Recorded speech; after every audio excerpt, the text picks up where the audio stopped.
You're listening to Catholic Sprouts, the daily podcast for Catholic kids that strives to plant seeds of faith.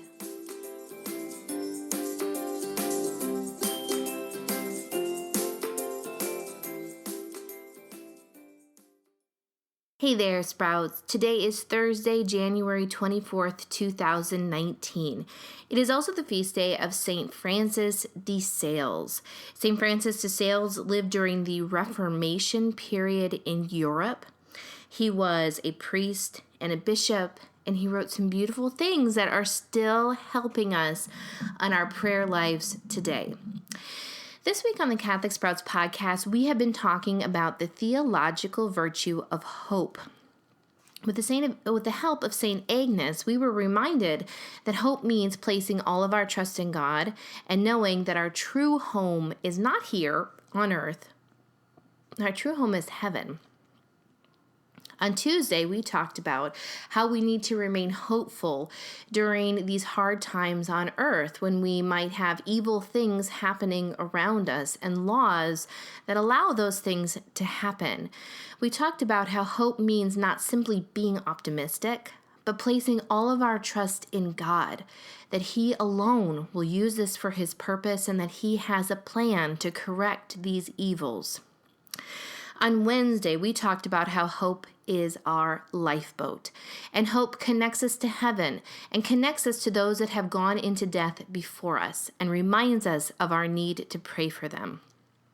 Today, with the help of St. Francis de Sales, we are going to talk about how hope reminds us that holiness is possible for all of us, but none of us can make ourselves holy on our own. So again, St. Francis de Sales lived during the Reformation period in Europe. Now, in case you don't know what that means, the Reformation was a pretty difficult time in the church. For a long time after Jesus Christ died, there was one Christian church. People were reunited.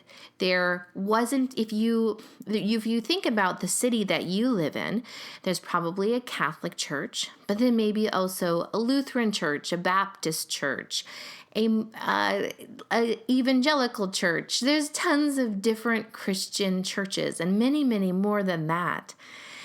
Before the Reformation, there was just one.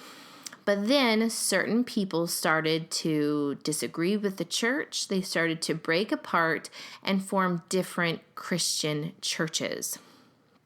There was a lot of violence during this time, many arguments, many misunderstandings. It was a very difficult time for the church. In many ways, our Catholic Church came out of this time stronger, but a lot of other churches were formed during this time, and some of those wounds still exist. St. Francis de Sales worked and lived during this time, and he wrote some beautiful things that were intended for the lay people. Do you know what the lay people are? So in our church, there is the clergy and the lay people. The clergy include the priests, the bishops, those people that have taken a vow of holy orders. And then there are the lay people, like me, and probably like you. The lay people are the people in the congregation, the people that have, probably maybe entered into marriage or lived the single life, or our children. We are the lay people. We have not taken a vow of holy orders. Now, what's remarkable about St. Francis de Sales is that he wrote for us. Before this time, most of the spiritual writing was exclusively for the clergy. But St. Francis de Sales saw that everyone had the ability to draw closer to God and therefore become holy. St. Francis de Sales wrote a book called Introduction to the Devout Life, where he talks about how we really can pray all the time. Pray all the time. Can you believe that? And he's not just talking about priests, he's talking about people like you and me, people that were moms or workers or even children. We can pray all the time. And here is the secret to praying all the time. You simply take the task that you are doing. So let's say I'm washing the dishes, or you're doing your math homework, or you're playing Legos with your brother. Any of those tasks. You simply think at the beginning of this task, you simply think, God, be with me in this moment. Bless this moment, and I offer this moment to you. That's it. If you can think that, and if you can kind of picture God dwelling with you in that moment, then that moment becomes a prayer. Now, this has to do with our virtue of hope, because we know that all theological virtues come from God alone, only from God. The closer we draw to Him, the more we can grow in this virtue.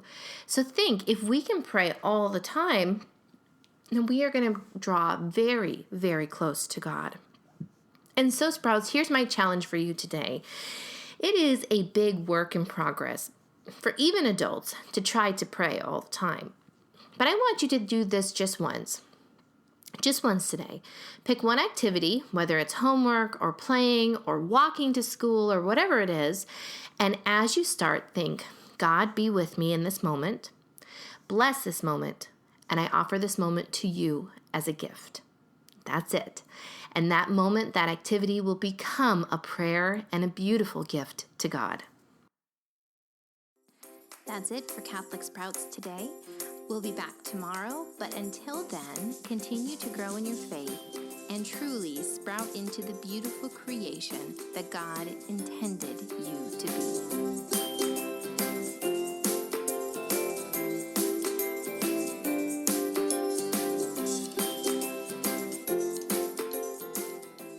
And finally, a quick note to the grown-ups. First of all, thank you for listening to the Catholic Sprouts podcast. I ask that you please consider sharing this podcast with another Catholic family you know.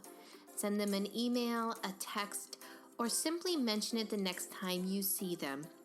Please join me in the mission of helping each Catholic child truly sprout into the wonderful human that God created them to be.